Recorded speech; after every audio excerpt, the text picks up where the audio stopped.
Defense Secretary Pete Hegseth continues to try and distance himself from a September strike on a boat in the Caribbean suspected of smuggling drugs. It comes amid bipartisan backlash and concerns of potential criminality.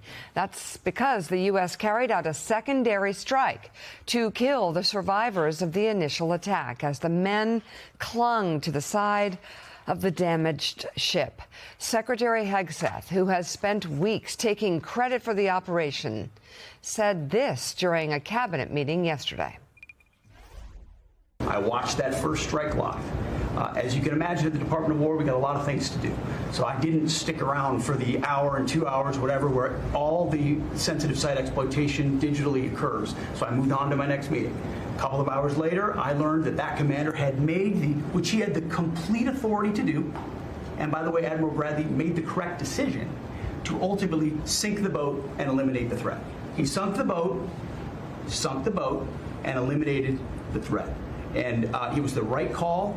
We have his back, and the American people are safer because narco-terrorists know you can't bring drugs through the water and eventually on land if necessary to the American people. We will eliminate that threat, and we're proud to do it. So you didn't see any survivors, to be clear, after that first strike? I did not personally see survivors, but I stand, because the thing was on fire. It was exploded and fire and smoke. You can't see anything. You got digital. This is called the fog of war.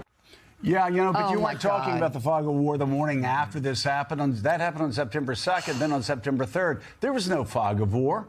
You were in complete command. You were in complete charge. You knew exactly who was on that boat. You knew exactly when that boat was fired upon. You knew everything, Mr. Secretary, about what happened that day. It wasn't like, he's a tough guy. There's a fog of war. Oh, were people hanging on? And did I commit war crimes? I'm not sure. Because this is what you said the morning after the strike. I can tell you that was definitely not artificial intelligence. I watched it live. We knew exactly who was in that boat. We knew exactly what they were doing, and we knew exactly who they represented. And that was Tren de Aragua, a narco-terrorist organization designated by the United States, trying to poison our country with illicit drugs. So since he knew exactly what was going on, he will know, as the Washington Post reported, the boat was not hit once. It was not hit twice. It was not hit 3 times. It was hit 4 times when he knew exactly, according to his own words, the day after the event, what happened that day off the coast of Venezuela. 2 of those strikes, I'm sure the Secretary of Defense knows, little boat, were to kill the crew, and twice more to sink the boat, according to 4 people familiar with the operation. So again, as usual, every day he comes out and every day he says something that is more in conflict with what he said the day before. But as both the president and Secretary Hegseth deny ever knowing about the second strike, members of Congress are continuing to voice their concerns. So the second, third, and fourth strike. You're telling your friends on Fox and Friends. Well, which is why they call it Fox and Friends. I love Pete.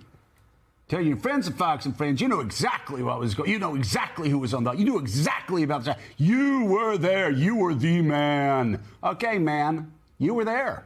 You admitted. You knew everything about 4 strikes. Are you telling me there was a first strike and then you said, I'm going to go up to my office and play Parcheesi? I'm bored with this. No, you stayed there for the 4 strikes. You know you did. So now you're saying, oh, fog of war, fog of... I don't, 1 strike, 4 strikes, it's a fog of... No. You told everybody, you told America the morning after the attack. You knew everything about it. You were there. You saw it yourself. Do the words kill them all? Senator Rand Paul questioned Hegseth's claims yesterday. Take a listen. In this sense, it looks to me like they're trying to pin the blame on somebody else and not them. There's a very distinct statement that was said on Sunday. Secretary Hegseth said he had no knowledge of this and it did not happen. It was fake news. It didn't happen. And then the next day from the podium at the White House they're saying it did happen. So either he was lying to us on Sunday or he's incompetent and didn't know it had happened.